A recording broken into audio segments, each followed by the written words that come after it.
Hey, and hello, and welcome to another video. I, of course, am Craig from the Vinyl Plethora, as if y'all didn't know that. But anyways, this is my vinyl finds for, I can't breathe, what's wrong with me? Whew, of May 2024. Not a lot because I've said it several times, I'm trying not to buy as much. I do have a few gifts here. I have a curious question.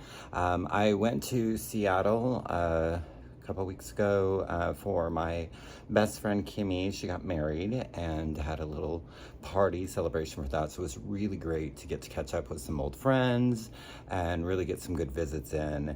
And I saw a lot of people I hadn't seen in quite a while. My friend Christy, who was my very first friend in Seattle, it was the first time I'd seen her in 8 years. So there was a lot of that going on. So that was really nice. And just to feel all warm and bubbly and fuzzy and just excited to get to, spend some good quality time. Well, not as long as I wanted to. I was only there for 3 days. But Shane did fly out from Arizona and got to stay with him in a hotel. And Daisy, puppy dog, had her very first flight.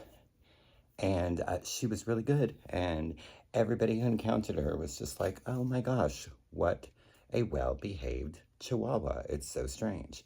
Everybody always says that about her because she's not your average Chihuahua, okay? But anyways, enough about that. Great times. I did pick up a few things there. I'll get into that a little bit. I really didn't, like I said, I'm really trying not to get a lot. I'm trying to save my pennies. So Shane did pick up a couple things for me at Record Store Day, so I wanted to show those for you first. This is the one I wanted the most. This is Kristen Hirsch from Throwing Muses. This is her debut album. What is this called? Hips and Makers. I believe this was 1994, so it's got a bonus disc. They're both the same color, but that's got like B-sides and different versions and stuff like that. Of course, on one of my favorite labels, 4AD. The thing about this is it's really good, but it's not as great as I remember. So I love having it because anything Kristen, Throwing Muses, Tanya Donley, Belly, all of that, I want it. So, I really, really do love me some Kristen. So I need to listen to it a few more times just to remind myself of why I loved it so much when it came out in 94. The song Your Ghost, though, is just fantastic. And of course, Michael Stipe does backing vocals on that. I believe he co-wrote it or he wrote some songs on the album. I can't remember. I'm a little fuzzy because I'm old. And then the other thing he picked me up was the Orchestral Maneuvers in the Dark Junk Culture Demos and Rarities. So this has remixes, B-sides, instrumentals, demos. It is on a blue. I don't think Junk Culture is my favorite OMD album, but it's up there. It does have Talking Loud and Clear, which is probably one of my favorite OMD songs. It's so great. But really nice to have this in the collection. So thank you much. Thank you much. Thank you much. Thank you much. Anyways, thank you, Shane, for picking these up for me. That was really kind and sweet. So this came in the mail, and it came on release day, and I knew the record was coming out, and I was like, I'll just get it later. This is a band I really love, but a lot of people don't know. Like, I've mentioned them a few times, showed some records that I've got of theirs before. Chicago-based band, showed up on my doorstep from Amazon. There's no gift receipt. There's no, this is from who. I don't know who sent this to me because all the normal culprits, the people that would send me, like Shane and Jason and people like that, it's like, well, they didn't even know it was coming out because they don't really know the band. And who sent this to me? So this is Dead, D-E-H-D. This is their recent record, Poetry, and it is so good. Their last one, Blue Skies, I think this is their fourth, possibly fifth. And the last record, Blue Skies, had become my favorite of theirs. And I think Poetry might have phased it out a little bit. This is so good. There's a lot more instrumentation or instruments used in it. I guess instrumentation. I don't know. Maybe I shouldn't speak. This is another one of those that it's becoming so common. The song titles are nowhere. They're not on the vinyl. They're nowhere. So I kept the in or out so I could know what the songs were. Heart of Love is really, really good. Pure Gold, I think, is probably, yeah. Alien is another great one. Mood Ring was the single. But yeah, I think Pure Gold. And I love that, where's that line when Emily, what is that? I love that song. Where's that line? Oh, it actually says in the lyrics, she's. But I swear it sounds like she says, he's the kind of girl I could get with. But it's actually she's. Maybe, what's his doodle? Because they go back and forth in vocals. Emily's voice is really deep, and sometimes you might think it's a man singing, but it's not. But I think she also gender bends and stuff like that, so who knows if it's actually... I'm pretty sure it's her singing those lyrics, but I swear she said, he's the man I could get with. But the lyrics say she's, so I guess I gotta go with what it's saying. But yeah, Dead's most recent album, Poetry, which I think is fantastic. So whoever sent this to me, thank you. That was very kind of you, but I would like to... It's a mystery. It's a mystery because I even checked because I thought, well, maybe I pre-ordered it and forgot. But yeah, no, there was no record of it in my Amazon account. So this I pre-ordered and had forgot. This is their most recent album. It's the first one in like 14 years or something like that. New Kids on the Block with Still Kids. And, I mean, there's a song with Jazzy Jeff. There's a song with Taylor Dane. What was the single? Kids was the name of the single. It's not very good. But I'm always going to have a soft spot in my heart for the NKOTB. And it's on Beautiful Clear. It's the Amazon exclusive. I really don't have a lot to say about it. Other than I have it. And, sorry. Then I got this. This is their last album. I want to say, what is this, 94, 98, 96? You know, 94, 98, 96. It's somewhere in there, right? So the Cocktail Twins with Milk and Kisses. So great. Blue something calendar or whatever. The previous record. No, it's not my favorite. No. I know it goes back and forth between that and Heaven Las Vegas, but they have so many good ones. Bluebell Knoll. But yeah, I'm slowly but surely trying to get as much Cocktail Twins in my collection as possible.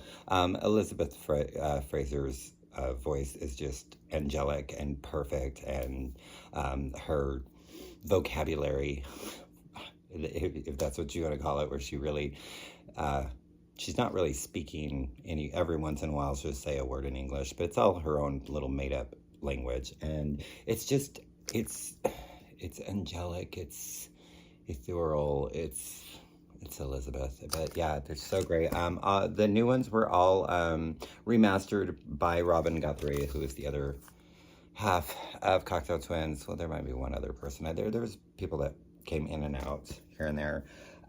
So this I was excited to get. Actually was able to get an autographed copy. This is their... This is their 5th album? Yes. Of the sisters, Lydia and Laura, of the Secret Sisters. And this is their new album that just came out last month called Mind, Man, Medicine. And their last record, I can't remember the name of it. It was good, but the three previous ones I really, really, really loved. Probably their second and third are my favorite. This is so good, and this has a song with Ray LaMontagne. Oh my goodness, it is called All the Ways. And it's just, you know what, you're having issues, you can't love me, but you know, don't be afraid, don't be scared, just let me love you all the ways. And I think it's beautiful. They've done stuff with Ray before, but I love their voices together, the way they harmonize. If you've not heard Secret Sisters, for their harmony alone, you know, harmonies alone, maybe it's not your cup of tea, maybe it's, you know, they're very melancholy, very, this one is a little more rockin' than their other records, in moments, but it's great. I love them. So this is the exclusive, what is that, a teal, and then like I said, you've got their autographs there. So the You Don't Own Me or You Don't Know Me Anymore, their third record, I also have an autographed copy of that. So this is my second autograph copy of Secret Sisters, but I adore them, and kind of like First Aid Kit, anything that they release is going to be added to the collection. So I was really excited to get that. I got an Amazon gift card, and I was like really craving this band, and I only have 2 of their records, and they had reissued some and then changed the original artwork, and I'm not sure. And speaking of 4AD, I believe they originally were on 4AD. This is their debut from 1981. Again, they changed, it's not the original artwork, but these were all, I got 3 of their albums. They were all under $20 each. So, and I used a gift card. So this is Modern English's 1981 debut, Mesh and Lace, which that line is later used in I Melt With You, their most popular. It's so different from later Modern English, especially like 90s, like Pillow Lips Modern English, where it's more electronic feel. This is almost kind of reminiscent of like either Bauhaus or I don't know, just a little more, maybe, and maybe even like some like Joy Division, just kind of that, not punk, but whatever that's called, post-punk type. I don't know, it's just, it's not what you expect. I mean, obviously, had I started listening to the, I want to say that actually, unfortunately, I think Pillow Lips was the first Modern English album I ever heard and owned, because I Melt With You was re-released when that record came out. There's a different version of it on Pillow Lips. I like the original better. And speaking of, so this is their second album. This is After the Snow. Again, they changed the album art, and this was from '82. And yeah, I mean, it's good. It's Modern English. It has the original version of I Melt With You, and I want to try to get as much as I can of Modern English in my collection. Just got a few more here. And then they released an album this year, and I did not know that. And it is called 1, 2, 3, 4. This really kind of brings you back to like the original Modern English. He still sounds great. It's that, you know, guitar driven of the early days of Modern English. And I was really quite surprised because, again, I think it was like $18. And I was like, you know what, I'm going to try it. I didn't listen to a thing off of it, but I love Modern English. And yeah, this is, like I said, he's still in form. The band's in form. He sounds great. And I was really, really surprised. So if you have not heard Modern English's most recent record, I think this probably came out like either March or April. But yeah, 1, 2, 3, 4, Modern English. And then the 3 things that I got in Seattle, we did go to Easy Street, which is in West Seattle. I didn't pick anything up there. And then we went to the big, huge one in Soto. Why can't I remember the name of it?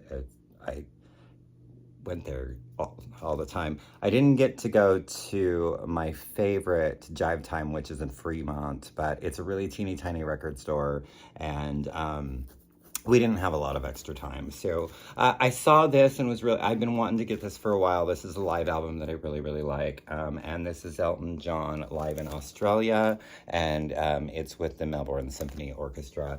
And I just love the versions. There's quite a few songs on here I had never heard before. And like the opening, 60 Years On. I Need You to Turn To. I mean, it is really, really good. I love the version of Sorry Seems to Be the hardest word on here. And then the version of Don't Let the Sun Go Down on Me is just fantastic. And his costumes and everything, because I've seen several clips of the concert. And I know you can watch the whole thing or buy the DVD or Blu-ray or whatever. But yeah, Elton John's, what year did this come out? Live in Australia, and I just can't seem to get anything. This came out in 1987, so Elton. And I've been wanting, I have the UK, I've been wanting the US because the track listing is a little different. So I did find Pete Shelley's Homo Sapien, which is the US version. There are 3 songs on here that are not on the UK, and there's 3 songs on the UK that's not yet, so they swap them out. But I just thought it would be fun to show the difference there, see how Homo Sapien is up here. This is my UK pressing. This seems a lot more vibrant too. And then of course this is the label for the UK, and it's on Arista. And just fun to show you the back of them too. So I'm just excited to have the US pressing because I really do like this album. So this is the UK, and then it's got, you know, much difference there for the US pressing. So I like the UK better. I like the songs that are on here. The 3 songs that are on the US aren't really that great, but which I think I'm in love with somebody else. Yeah, In Love with Somebody Else. Love in Vain. And Witness the Change. Witness the Change is not good at all. But those are the 3 songs that are on the US that are not on the UK.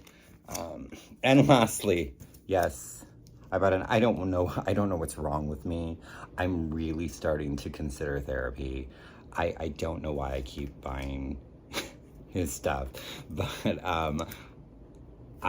this is a reissue too. This came out what, in 1965, and it is Bob Dylan. Yes, I bought another Bob Dylan record. This is Bringing It All Back Home. I love the cover though, and I am actually going to figure out what I'm sure somebody has before figured out what records are sitting there, and I'm gonna buy. I don't know that I'm necessarily going to buy them, but maybe I should, and then I could recreate that picture, find me some glamorous woman with a cigarette. Oh, that would be, and I don't know that I'm going to find that really old magazine there, but, you know, that's okay. That's okay. I just need the records and the pretty lady in a red dress. Or no, that's a jumpsuit. I don't know, she got a cigarette. So other than, like, I mean, Budokan is a live album, and so probably that's my favorite. Just very special to me. The Budokan recordings, I even like the more Budokan, but the original from 78. But this has a lot of those original songs that are on that. Of course, Love Minus Zero, No Limit. I love the version on Live in Budokan. It's much slower on here. I just love the fast pace of it on the live record, but I just kind of look at them as different songs. But I really like the original. It's got Maggie's Farm on it, Subterranean Homesick Blues. It's All Over Now, Baby Blues. So I am growing to have an appreciation for Bob that I actually never really thought I did or would. And like I said, I've always thought he was a brilliant musician. I always thought he was very talented, but I just couldn't get past his voice. But there's certain recordings I can actually handle it. Not all the time. I can't handle Bob all the time. But I'm growing to have an appreciation for him. The same thing happened with Leonard Cohen. I hated Cohen for years, and I put him up there as like in the tops. You know, he's also brilliant. So that is, I thought this was going to be really short, but it's not. I mean, it's not my normal 30 minutes, so that's good. But I hope everybody is doing great. Of course, please leave me some comments below. Let me know if you've heard any of these records. Let me know what you think of them. What do you think of this weirdness of me listening to Bob all of a sudden? What's going on with that? So I appreciate everyone. I appreciate the comments. I appreciate that you still watch, even though I am very random in posting videos. Of course, you know that you can, I always mention this, you can see me each week on Sundays. The episodes air on the Vinyl Community Gunkles. And as always, thanking you.